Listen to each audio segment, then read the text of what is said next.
By the time the papers slid across my desk, I already knew whose signature had put them there. The ink was still damp, but the intent was old. Older than the business itself, perhaps. The late afternoon light cut in through the blinds, striping the mahogany surface in bars of shadow, and for a moment I thought of a prison cell. It had been 38 years since I first opened the doors of Johnson & Co. on Wilshire Boulevard. A modest outfit then, just 3 employees and a cramped back office where I used to keep the ledgers by hand. Every sale, every contract, every handshake was my own. I'd built the company in the same way I'd raised my boy, with structure, with discipline, and with a belief that loyalty was worth more than any quarterly gain. That belief had kept me afloat in years when the market buckled under inflation, in months when I had to mortgage my home to meet payroll. Now I was staring at a legal motion that claimed I was no longer fit to oversee the fiscal interests of the corporation. My son had filed it. My own son. The language was clean, professionally distant, but in between the clauses and subsections I could hear his voice. Not the voice of the boy who once followed me around the shop floor, eager to learn, but the smooth, confident tone of a man who had been told, probably by people far outside the family, that the old man was a liability. I didn't call him. I didn't need to. There are moments in life when you realize that the bridge isn't burning. It has already burned, and you're standing alone on your side, watching smoke curl up into a sky that does not care. Halfway through the document, I noticed a phrase I had never expected to see in black and white. Complete transfer of executive authority. It was dressed in legal civility, but it was a removal order, plain and simple. And it was signed in a hand I'd taught to write. My chair creaked as I leaned back, trying to remember the last conversation we'd had without tension. Perhaps it was the Christmas 2 years prior, when he brought over an expensive bottle of bourbon and talked about modernizing the business. At the time, I thought it was ambition.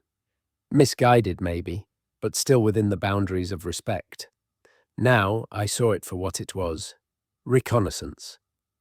A cold draft slipped in through the barely open window, carrying the faint smell of rain on asphalt. Los Angeles only smells like that a handful of days each year, and every time it does, I think of endings. That was when I understood. He wasn't just trying to sideline me, he was trying to erase me. For a moment, I considered the possibility that I had somehow caused this, that perhaps my standards had been too rigid, my trust too conditional. It's a dangerous kind of thinking, the kind that makes you question the very ground beneath your feet. But even as the thought formed, I knew better. My mistakes had been many, but betrayal had never been among them. The clock on the wall ticked past 5. Outside, headlights began to smear the wet pavement, and I could hear the low murmur of traffic on the boulevard. Somewhere in that city, my son was probably raising a glass to his allies, confident that he'd set the final nail.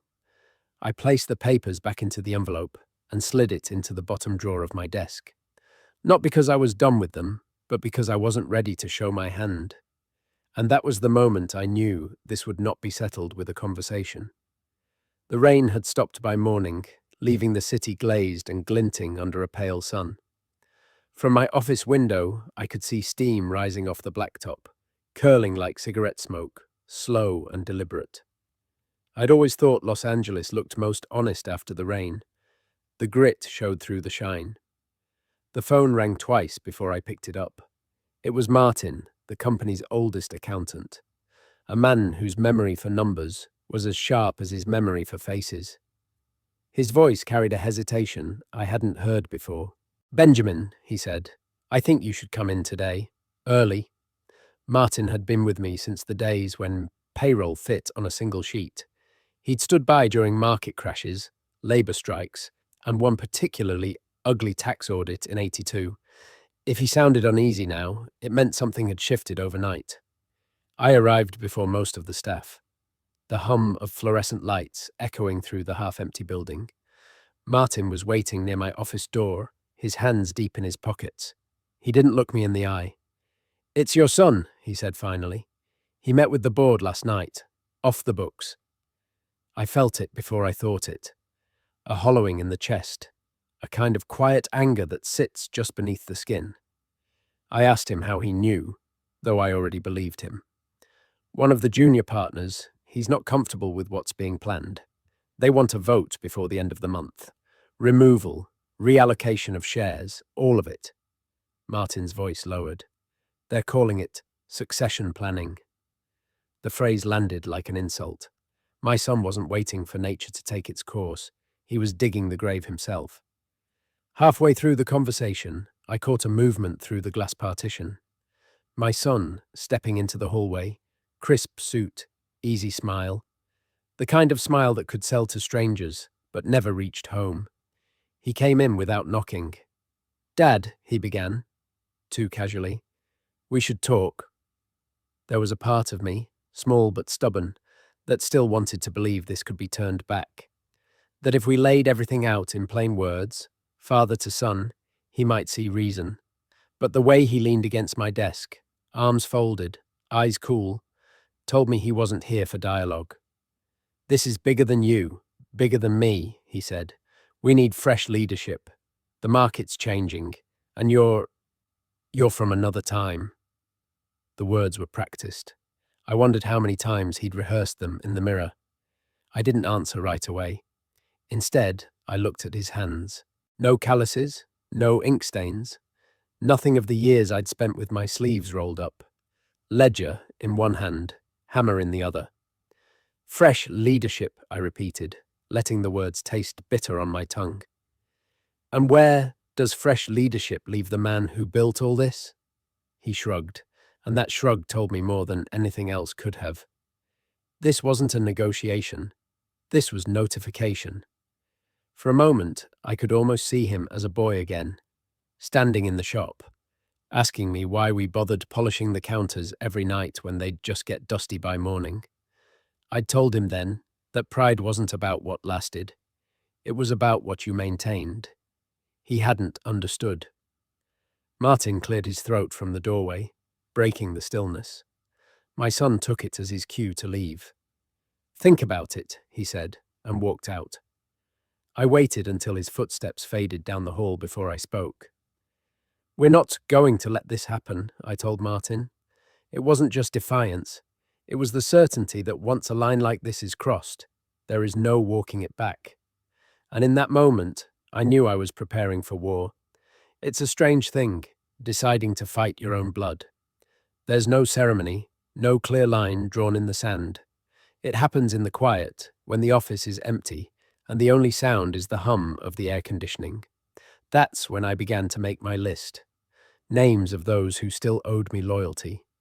Debts that hadn't been called in. Promises that might still mean something. The city outside was already heating up. The kind of late spring warmth that makes tempers short. Through the window, I watched a delivery truck stall at the intersection, horns blaring behind it. A small scene, but it felt like a warning. In Los Angeles, even a moment's hesitation will get you crushed. By noon, I had called 2 former board members, men who had stepped down years ago, but still carried influence among the shareholders. They listened politely, but their silences told me more than their words. My son had been thorough. Whatever groundwork I thought I'd laid over decades, he had been digging under it, replacing it brick by brick. Halfway through the second call, I heard the faint, sharp click of heels on marble. The sound stopped outside my door. When I looked up, she was there. Ellen Parker, corporate attorney, and one of my son's most trusted advisors. She didn't knock. "Benjamin," she said, stepping inside, "I think it's time we discussed a graceful exit." The phrase hit harder than it should have. Graceful exit. It sounded like the kind of language you use when an old actor is being pushed off the stage to make room for a younger star. "What exactly do you think you're doing here, Ellen?" I asked. She set a thin folder on my desk. "You've built a legacy. No one is denying that. But markets change. Leadership changes. If you work with us, you keep your dignity, your reputation, and a seat at the table." I cut her off. And if I don't? Her smile didn't reach her eyes. Then you risk losing more than just the business. For a moment, neither of us spoke. I could feel the weight of her gaze, the way she was measuring my reaction. That's when I saw it, a single sheet of paper, half hidden in the folder, with handwriting I knew immediately. My son's. A draft letter to the employees announcing my retirement. The date was already filled in. It was a minor thing compared to the legal motion I'd found earlier, but it told me everything I needed to know. This wasn't just about power or money. He was preparing to write the story of my departure, to make it seem like my choice, a tidy ending for public consumption. I pushed the folder back toward her. "Tell him I'm not ready to be written out," I said. Ellen studied me for a moment, then closed the folder and stood. "You've always been a stubborn man, Benjamin," she said, and left without looking back. After she was gone, I sat in the stillness, the smell of her perfume lingering in the air, sharp, clean, and faintly metallic. It reminded me of the scent in a hospital corridor. I thought of the years I had spent teaching my son the principles of negotiation, the way you never reveal your full position until the other side commits to theirs. I had taught him well, too well. The folder still sat where she'd left it, and though I didn't open it again, I knew I would remember that single sheet of paper. And it was then I realized that my first strike would have to be faster than he could anticipate. The next morning, I was at the office before sunrise. The streets were still damp from overnight sprinklers, and the sky held that faint grey hue before the sun decides whether it will burn the clouds away or hide behind them. In those hours, the city feels almost honest. No sales pitches, no crowds, just the bare machinery of life. I unlocked my office, left the lights off, and went straight for the bottom drawer. The legal motion from my son, Ellen's folder, I laid them side by side on the desk. Together, they told a story. The removal, the announcement, the spin. My exit had already been staged, like a play waiting for its lead to step on stage and take the final bow. I wasn't going to give them that scene. The plan came together in fragments. A call to an old contact in the press. A quiet meeting with a shareholder whose loyalty I had bought 30 years ago by covering his debt, and a discreet request to Martin to retrieve a specific set of financial records from the archives. Halfway through the morning, the building stirred with activity. I heard my son's voice before I saw him. Confident, steady, carrying the kind of charm that could convince strangers he cared about their troubles. When he stepped into the boardroom down the hall, I caught the faint sound of applause. He was already building his narrative. That was when I decided to force his hand. I called Martin into my office. "Do you remember the audit in '82? I asked. He frowned, then nodded slowly.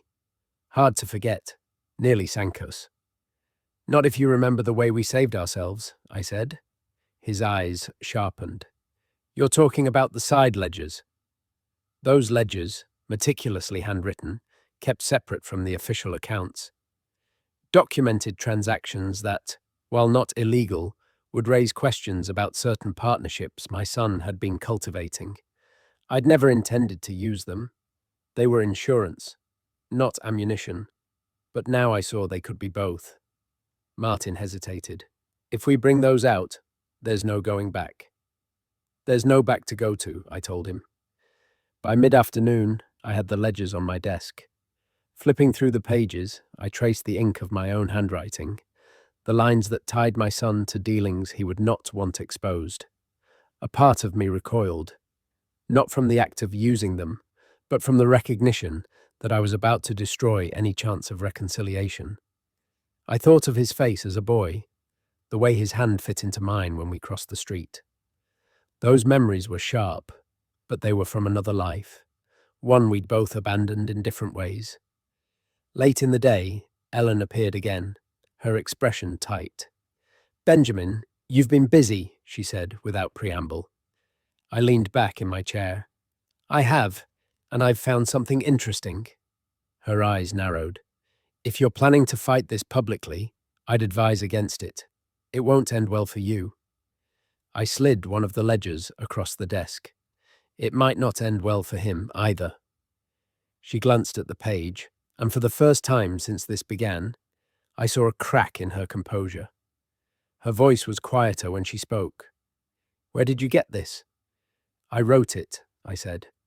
She closed the ledger, stood without another word, and left. I sat in the dimming light, the sounds of the office fading as people went home. The air felt heavier, as if the walls themselves knew what was coming. And that was when I understood. I had just crossed the point where this was no longer about saving the business. It was no longer a negotiation. It was a siege. From that moment, every word, every meeting, every sideways glance in the hallway was part of the battlefield. The company I had built was no longer an office. It was a house under occupation, and I was moving from room to room, searching for the last unbroken locks. The morning after showing Ellen the ledger, I found the first sign of counterattack. My parking spot, the one I'd held for decades, was occupied by a gleaming silver car I didn't recognize. The receptionist, a girl too young to remember the days when I signed her father's paychecks, told me my space had been reassigned during an overnight facilities update. It was petty, but it told me my son had already begun tightening the noose. Inside, the air felt different. Conversations stopped when I walked by. Doors closed quicker. Even Martin seemed tense, his usual meticulousness replaced with an almost frantic energy. By noon, I received an invitation to an informal discussion with the board that evening. The location was not the company conference room, but a private club downtown, the kind of place where deals are made in low light, over glasses that never run dry. Halfway through the day, as I prepared the documents I planned to bring, I received a call from an unfamiliar number. The voice on the other end was soft, deliberate. Mr. Johnson, it said, you don't know me, but I know your son, and you're about to make a mistake. The line went quiet except for the faint hum of static.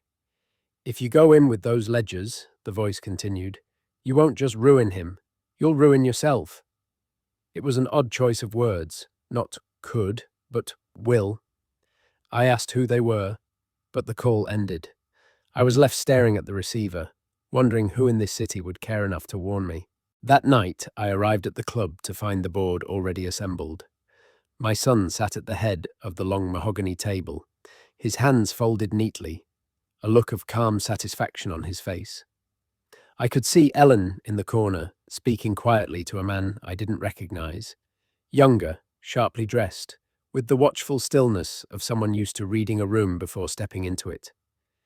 Dad, my son began, this isn't a trial. We just want to talk about the future. I laid the ledger on the table. Then let's start with the past, I said. The room shifted. Shoulders stiffened, glasses paused halfway to mouths. My son didn't touch the book, but his eyes flicked toward Ellen. That's one version of events, he said evenly. But perhaps we should all remember there are other records, ones you wouldn't want made public either. The words landed like a sudden change in air pressure. My first thought was of the voice on the phone earlier. My second was of the fact that in 40 years of business, I had done things, necessary things, I told myself, that would not look noble on paper. Ellen stepped forward, resting a hand lightly on my son's shoulder. Mutual destruction benefits no one, she said, quietly, but loud enough for the table to hear. For the first time, I saw it. The confidence in my son's face was not just his own. He had leverage, against me, and in that instant, I realized I might not be the only one holding a loaded weapon in this fight. The meeting dissolved without resolution, but it left a residue, a heaviness in the air, as though everyone present had inhaled the same unspoken truth and agreed not to exhale it until the time was right. We didn't shake hands, we didn't smile, we simply left, each carrying the weight of what the other might reveal. Outside the club, the city was alive with neon and noise. Car horns echoed off the glass facades, and the smell of gasoline mixed with the faint sweetness of night-blooming jasmine. I walked the 3 blocks to my car without seeing anyone I recognized, yet the sensation of being watched clung to me like a damp shirt. Back in my office the next morning, I found an envelope on my desk. No name, no return address, just my initials written in an unfamiliar hand. Inside was a single photograph, grainy, black and white, of me standing with 2 men in front of a warehouse. I recognized the place immediately. A property deal from 1979, one that had never made the company's official records. I turned the photo over. There was no note, no date, just a small smudge where a fingerprint had pressed into the paper. Whoever had sent it knew exactly what they were doing. Halfway through my thoughts, Martin stepped in, looking more unsettled than usual. "Benjamin," he said, "someone's been asking questions about the early years, about shipments, about storage contracts." That word, shipments, drew blood. There had been a period, decades ago, when the business had relied on contracts we didn't scrutinize too closely. We'd kept the lights on during a brutal recession, but I had always known that if someone dug deep enough, they might find something worth twisting into a scandal. I didn't tell Martin about the photograph. Instead, I asked him to find out who was doing the asking. His pause before answering told me he already had a suspicion. That afternoon, my son called. No preamble, no small talk. "Dad, let's stop pretending we can scare each other into submission," he said. "You've got things you don't want known. So do I. Let's make a deal." It wasn't the words that caught me off guard. It was the tone. Calm, controlled. Not the voice of a man bluffing, but of one who believed the cards he held were worth more than mine. "I'll hear your terms," I said. He hesitated, just long enough for me to imagine the smile on his face. "Step down quietly. Keep a ceremonial position. We spin it as a generational transition. You keep your dignity, and nothing from the past sees daylight." It was a tempting offer, not because I feared the exposure, but because I understood the cost of war. Still, something in me refused to accept the idea of fading into the background while he rewrote the company's history. "I'll think about it," I told him, and hung up before he could answer. That night, I sat in my study with the photograph propped against a glass of bourbon.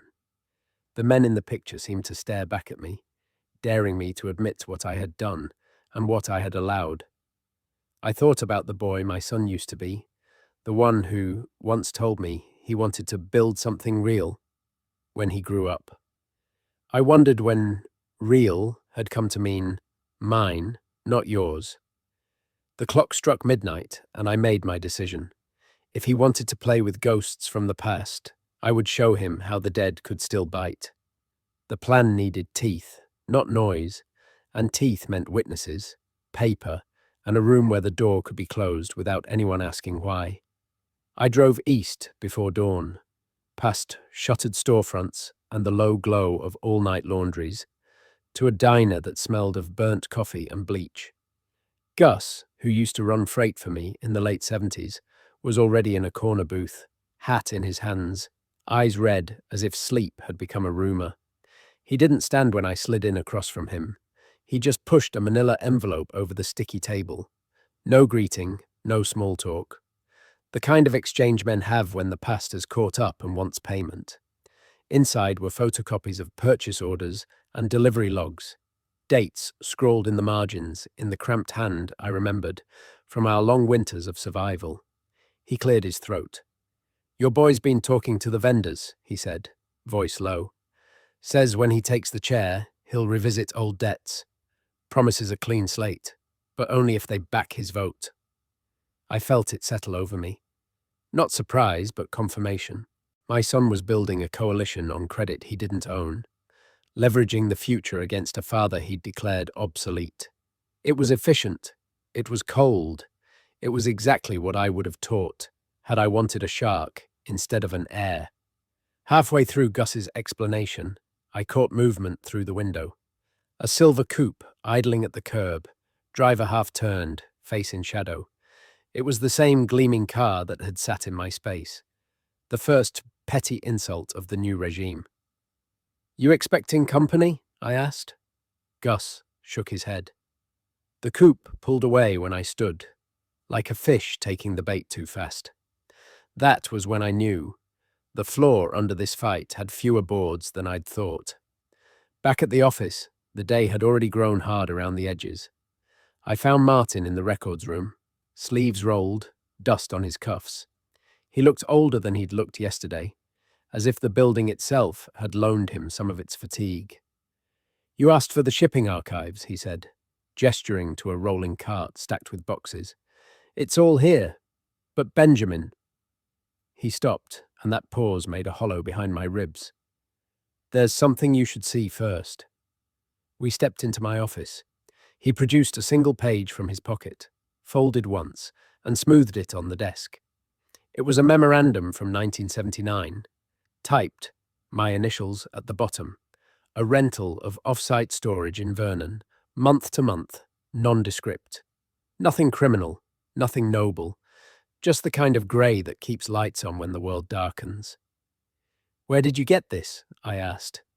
His answer was a whisper. "From a file someone gave your son." He kept his eyes on the paper. They wanted him to use it. There was an old complaint in his voice, the sound a man makes when he realizes he's been set to work digging his own trench. I waited. He didn't make me wait long. "I met with him," Martin said. "Weeks ago. He asked about the early years. I told him nothing that wasn't already whispered in the halls. But then, a man contacted me, said mistakes from my past might resurface if I didn't cooperate." It landed with the dull accuracy of a hammer. Martin, the metronome of our books, had been tuned by another hand. "What mistakes?" I asked. He stared at the window instead of me. "A personal loan I shouldn't have taken in '86. It's repaid, but it would read poorly. He said the story would be written for me if I didn't help write yours." He swallowed. "The photograph you got, I sent it. I wanted to see whether you'd run or fight." Heat rose in my chest, not from anger, but from the realization that the warning voice on the phone had not been mercy. It had been measurement. I thought of my son at the head of the table, the way he had not flinched at the ledger. Someone had taught him to build traps with pressure points instead of nails. "Why tell me now?" I said. "Because he's not the only one with leverage," Martin answered, finally meeting my eyes. "Those vendors he's courting, 2 of them still owe you favors they never paid back, and one of them keeps better records than your son imagines." A different kind of quiet moved into the room. Not defeat, not triumph, but the space where a choice begins to take shape. I could expose Martin and crush him to signal strength, or I could accept his guilt as the price of a larger victory. I remembered telling my boy once that leadership wasn't justice. It was triage. I folded the memorandum and slid it back to Martin. "You'll help me set the meeting," I said, "and you'll stand in the room when they confirm what he promised." He nodded, the smallest motion, but there was relief in it, and shame, and something like faith stitched together from torn pieces. Outside, the sun was high, but the light felt surgical, cutting everything into sharp edges. I realized the war hadn't turned, it had widened. And that was when I understood the first cut had come from the only hand I had trusted to steady me. Betrayal from an enemy you expect. Betrayal from an ally rearranges the ground beneath your feet. That morning, I walked through the office as if it were a foreign country. Familiar streets, familiar buildings, but the language was different now, spoken in glances and half-finished sentences. Martin kept them close for the first hour, almost like a shadow trying to prove it still belonged to the body. But I didn't need him hovering. I needed him useful. I sent him to schedule the meeting with the vendors, knowing that whatever trust we'd had was now a business transaction in itself. The building seemed louder than usual, but it wasn't the kind of noise you could point to. Phones rang longer before being answered. Doors clicked shut faster. Laughter in the break room stopped mid-breath when I passed. Even the air felt recycled too many times, stale in a way that made you notice it. By midday, the meeting was confirmed for the following evening at a warehouse in Vernon, the same district that had once hidden the storage unit from the 1979 memorandum, a fitting place to test loyalties. Halfway through the afternoon, I caught sight of my son in the hallway, speaking to two board members I'd known for decades. They were laughing, not the polite chuckles you offer in passing, but the real kind, the kind men share when they believe they're on the winning side. When his eyes found mine, the laughter didn't fade. It sharpened, as if he wanted me to see it. I returned to my office, shut the door, and thought about the photograph again. Someone had followed me, watched me, chosen the angle. That took time, coordination, resources. My son wasn't operating alone anymore. He had allies with patience and reach. That was more dangerous than his ambition. Ambition burns hot and fast, but alliances can simmer for years. It was almost evening when Martin returned with an update. Two of the vendors agreed, he said, but the third wants to speak to you in person first. Says he doesn't trust intermediaries. Which one? I asked. Reyes. You remember him? I did. Reyes had been moving goods for us since the early 80s. Discreet, reliable, and careful with his records. Too careful, some might say. If he wanted a face-to-face, it meant he had something he didn't want passing through other hands. We met that night in the back office of his auto shop, the scent of motor oil and burnt rubber thick in the air. He was older, slower, but his eyes still had the same unblinking weight. You know why I called you, he said, without greeting. Because you want to know whether I'm worth the risk, I replied. He shook his head. No, because your son already made me an offer. That landed like a dull blade, not sharp enough to cut, but heavy enough to bruise. He came to me last week, Reyes continued, promised better terms, no questions about past shipments. He even offered to clear some paperwork that's been hanging around. I leaned forward. And you? I told him I'd think about it. But here's the thing. Benjamin, I've been keeping my own record since day one. I know exactly who moved what and when. If I side with you, it's because I believe you'll protect that. If I side with him, it's because I believe you can't. It was as clear a line as anyone had drawn in this fight. I left the shop with more than I'd come for. I had confirmation my son was reaching into every shadow I'd once considered mine. But I also had the quiet knowledge that some of those shadows still recognized my shape.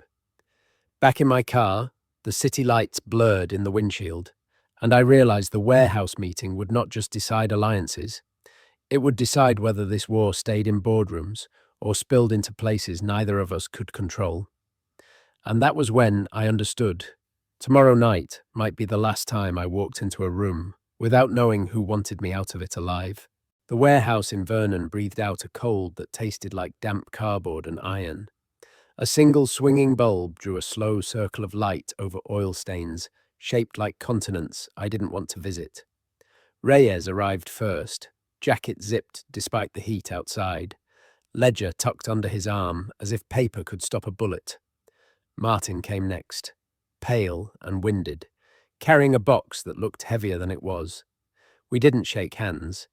We listened to the small noises, the tick of cooling pipes, the distant thud of a freight door, and let the silence tell us how little room we had left for mistakes. He laid his ledger on a crate and flipped to a page I hadn't seen since the early 80s. Your son promised me a future, he said, but he brought a shadow with him. He tapped a name typed in crisp block letters. Not a vendor, not a client, a trustee. Halfway through his explanation, the door at the far end scraped open, and a thin woman stepped inside. Coat draped over her shoulders, though the night was warm. Ellen's posture carried the room without raising her voice. She set a folder down beside Reyes's book and looked at me, the way a surgeon looks at a body that's still arguing with the anesthesia. You wanted proof of leverage, she said. Here it is. Inside the folder, lay a document I recognized by its smell before I read a word. The old bond paper we used in 1981, when everything was breaking, and the only way to hide the cracks was to paint the whole wall. I had created a shelter then, a family trust to keep the company safe from creditors, and if I am honest, from myself. The voting rights were to move to a lineal descendant upon a physician's affirmation that the settler was unfit to manage affairs. Ellen slid a second sheet beside it. 2 physicians, she said. Affidavits filed yesterday. For a moment, the bulb seemed to swing wider, pulling the floor with it. My doctor's name sat under a crisp signature. Another physician I vaguely remembered from a clinic downtown had added hers in neat, schoolteacher letters. The date was fresh ink. The language was clean and absolute. Reyes spoke before I could. He came to me with this, he said. Told me the vote was a formality. Promised me the past would stay buried if I stopped answering your phone calls. Martin's breath rustled like paper. Benjamin, he whispered, they've already called a special session for Friday. They're not waiting for the end of the month. I stared at the affidavits and thought about how many times I had told my son that paper outlives muscle. He had listened better than I knew, but there was a line at the top of the trust document I hadn't seen in years, a name written not as beneficiary or settler, but as protector. The person empowered to approve any transfer of voting rights if the founder was declared unfit. The name was not my son's. I felt the shift before I said it aloud. Adele, my late wife's sister, polite, careful, always present at holidays with store-bought pies and quiet opinions. She had never asked for anything. Apparently, she had asked for everything, and I had signed it to her a lifetime ago because the bank had wanted a neutral party. Ellen didn't smile.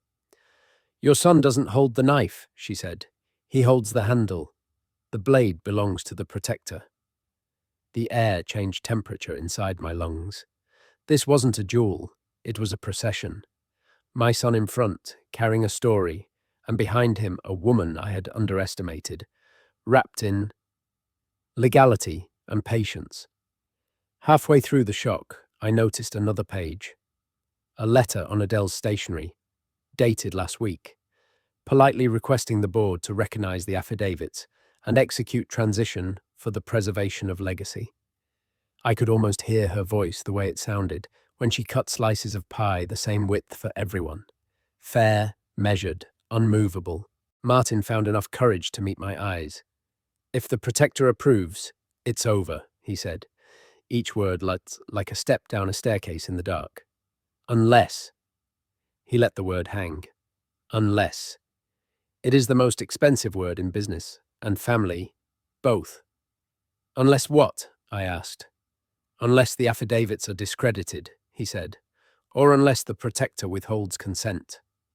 Reyes closed his ledger with a flat slap. Your son thinks you'll bluster until Friday, then fold.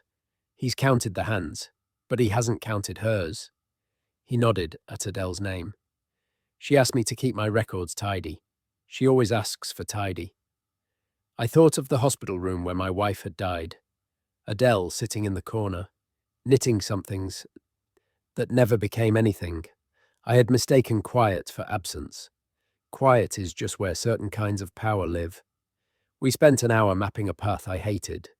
Subpoena, the clinic records, challenge the competence finding, request an independent examination, and, if necessary, go to court before the board could vote. It wasn't elegant. It was survival. When we stepped back into the parking lot, the night had thinned to a pale film over the city.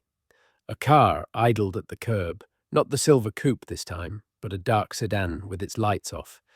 Engine whispering. The rear window lowered an inch.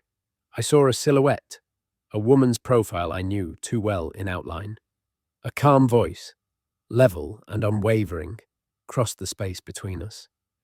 Benjamin, Adele said, let's stop pretending you didn't give me this power to use.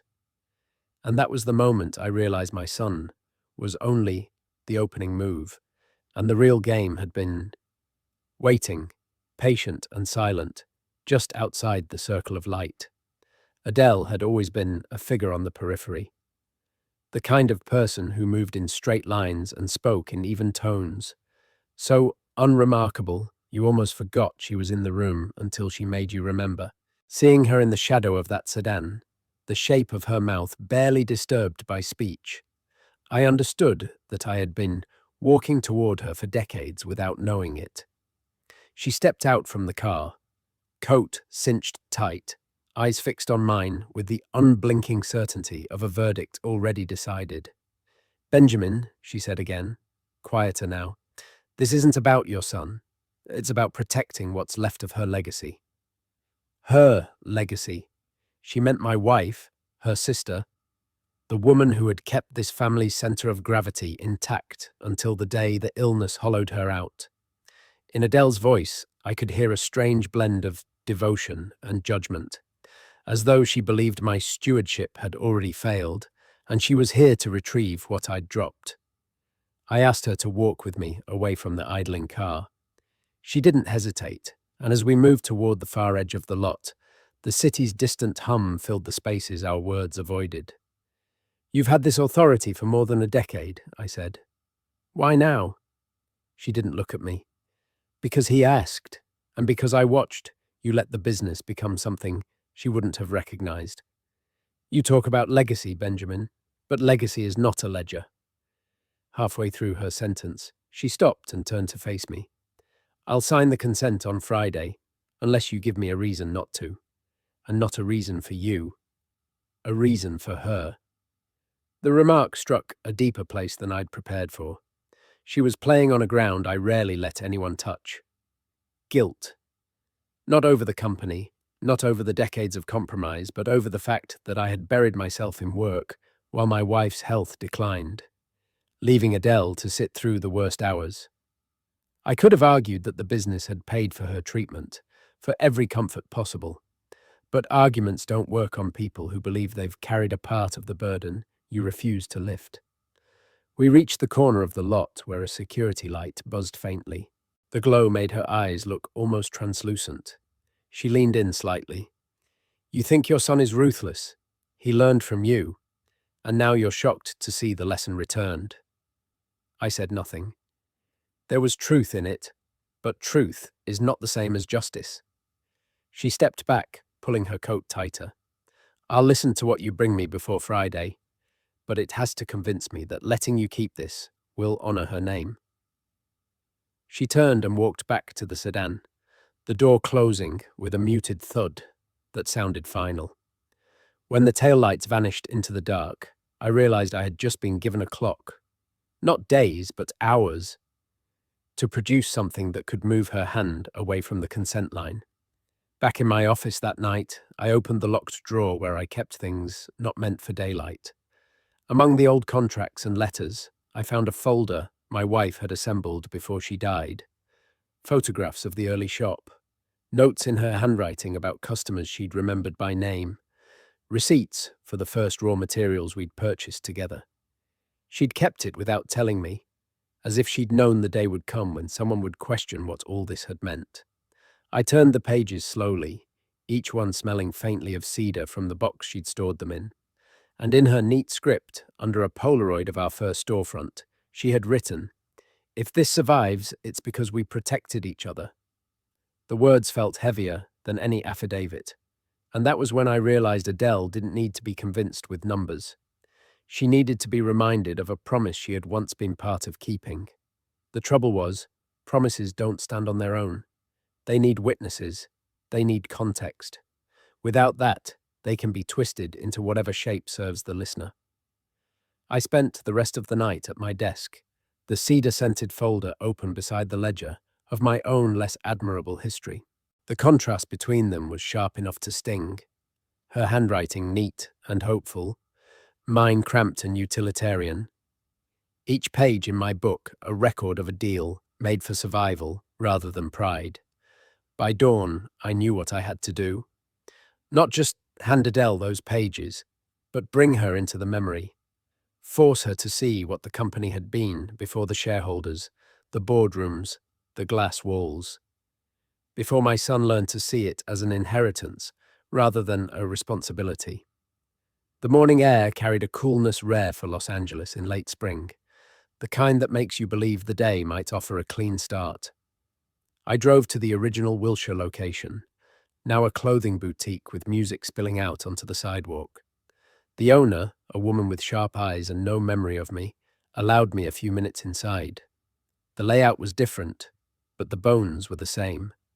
The load-bearing column where we'd hung the first sign. The rear corner where my wife used to tally receipts while I swept the floor. I took photographs, not for proof, but for texture. I wanted Adele to see that the building still stood because we had fought for it, even when it wasn't worth what we owed on it. Halfway through my walk back to the car, I spotted the silver coupe again. Parked 2 blocks down, same driver slouched behind the wheel, cigarette glowing faintly in the shadow of the visor. This time, I didn't change my pace. I wanted him to know I'd seen him.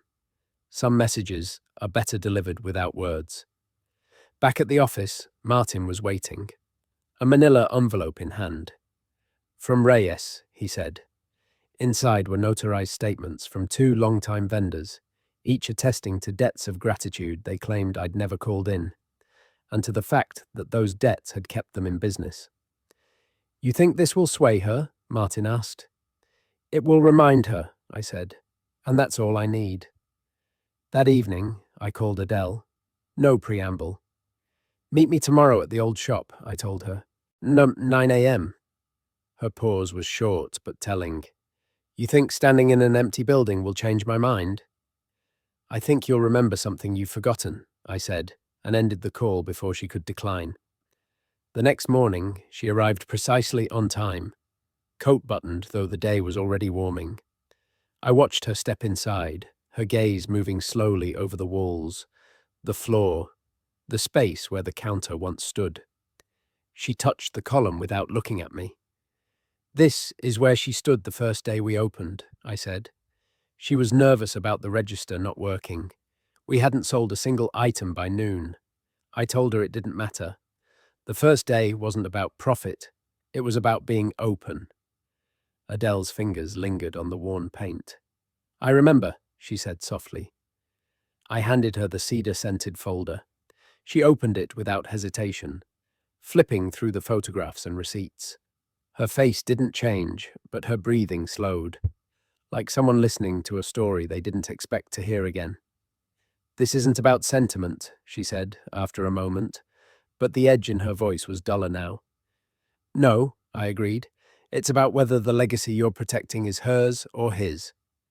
She closed the folder and looked at me for the first time since she arrived. There was something in her eyes I hadn't seen before. Not agreement, not surrender, but the faint recognition that the choice in front of her was larger than the man she'd come here to judge. And that was when I saw the first sign that Friday's vote might not unfold the way my son expected. The shift was small, but small shifts can break the ice before anyone hears the crack. Adele left the old shop without committing to anything, but she didn't walk like someone who had already decided. She moved slower, as if the floor under her feet had acquired a slope she hadn't accounted for. I didn't trust it entirely. People carry doubts the way they carry weapons, hidden until the moment they need them. For all I knew, she was giving me room just to see what I'd do with it. The day before the vote, the company building felt like a theatre before curtain call. I could feel the weight of conversations behind closed doors, the shuffling of papers that had nothing to do with business as usual. In the break room, laughter was quieter. In the boardroom, the blinds were drawn, though the sun was bright. Mid-morning, Martin came in with a file under his arm. He set it down, careful as if it were made of glass. "He's preparing a statement," he said. "I've seen parts of it. He's not just removing you, he's painting it as your idea." I flipped on the file open. Draft pages, typed clean, with lines like "Benjamin Johnson has chosen to retire to ensure the company remains competitive for generations to come." It was the same language Ellen had floated weeks earlier, but now it had a polish to it, the sheen of inevitability. "Did he write this himself?" I asked. No, Martin said. Ellen did, but it has his fingerprints. And hers. I didn't need to ask which hers he meant. Adele's voice wasn't on the page, but her approval, or her silence, would make it law. By noon, I decided on the only leverage that might matter. Reyes came to my office, hat in hand, with a sealed envelope. For tomorrow, he said, in case you need to remind anyone in that room where the business really comes from. Inside was a single ledger page, not incriminating, but irreplaceable. It listed the first shipment we'd ever moved, signed by my wife, her handwriting curving over the numbers. At the bottom, in smaller letters, she had written, "For Benjamin, keep going." It wasn't a legal weapon, but it was a moral one, and sometimes that was worse. That evening, I called Adele again. "Before you vote tomorrow, I want you to see something," I said. "I've seen enough," she replied. "Not this," I told her. "It's not for you. It's from her." There was a pause, and I imagined her standing somewhere in her house, the phone cord wrapped once around her hand, debating whether curiosity was a weakness she could allow herself. 10 minutes, she said, and hung up. We met in a small cafe near her neighborhood, a place quiet enough that the coffee machine sounded loud. I slid the ledger page across the table. She didn't touch it right away. When she did, her fingers traced the writing without lifting the paper. "She wrote this after the first month," I said. "We were barely breaking even. I told her maybe we'd made a mistake. She told me to keep going, and she meant both of us." Adele kept her eyes on the page. "You think this will change my vote?" "I think it will make you remember what the vote is really about," I said. She folded the page carefully, slid it back into the envelope, and slipped it into her coat pocket. "I'll think about it." It was neither a promise nor a refusal, but it was more than I'd had that morning. As she left, she didn't look back. When I returned to my office, the silver coupe was parked across the street again, idling in the same spot as before. This time, the driver didn't look away when our eyes met, and that was when I knew tomorrow's fight wouldn't just be about votes. It would be about who walked out of that boardroom able to stand at all. Sleep was a luxury I couldn't afford. The hours between midnight and dawn stretched thin, held together only by the rhythm of my own breathing and the whisper of the city outside my window. I sat at my desk, watching the first light spill over Los Angeles, and thought about every fight I'd won in my life, and how none of them had felt like this. This wasn't business. This was survival. By the time I reached the building, the lobby was already crowded. Suits I didn't recognize moved with purpose, shaking hands, avoiding eye contact with me. It smelled faintly of polished marble and the kind of cologne that tries to hide nerves. Martin was waiting by the elevator, his tie slightly crooked. "She's here," he said. I didn't have to ask who. On the top floor, the boardroom doors were closed, a quiet hum of voices seeping through the wood. When they opened, Adele stepped out, her coat draped over one arm, the cedar-scented folder I'd given her clutched in her other hand. She looked at me, the way a judge might look at a defendant, not with malice, but with the certainty of someone holding the gavel. "You'll have your chance to speak," she said, and went back inside. Halfway to my seat at the far end of the table, I caught my son's eyes. He smiled, slow, deliberate, the way a man does when he thinks he's about to win. Ellen sat beside him, legal pad ready, her pen poised as if she could already hear the words she was going to write. The chairman called the session to order. My son rose first, delivering a speech that dripped with sincerity, gratitude for my decades of service, acknowledgement of my visionary leadership, and a carefully worded explanation that the company needed fresh direction for the next century. He played the part well, humble enough to sound respectful, ambitious enough to make the change sound inevitable. Then it was my turn. I didn't look at my son. I looked at Adele. I spoke of the first years, of the nights my wife had balanced the books while I worked the shop floor, of the storms that nearly took the business under, of the people who had stayed because we gave them a place worth staying for. I didn't bring numbers, I brought names, faces, stories. Halfway through, I slid the ledger page from my wife across the table toward Adele. She didn't touch it, but her eyes stayed on it the entire time I spoke. When I finished, silence held the room for a breath too long. The chairman cleared his throat and called for the vote. One by one, hands rose, some for my son, some for me. It came down, as I knew it would, to Adele. She looked at the affidavits in front of her, then at the envelope in her lap. Slowly, she set the affidavits aside. The protector's consent is withheld, she said evenly. The transition will not proceed. The words landed like a stone in still water, ripples moving outward, striking every face at the table. My son didn't move. Ellen's pen stopped mid-sentence. For a moment, I thought it was over. Then my son stood, not looking at me, but at Adele. "You've made a mistake," he said, "and you'll regret it."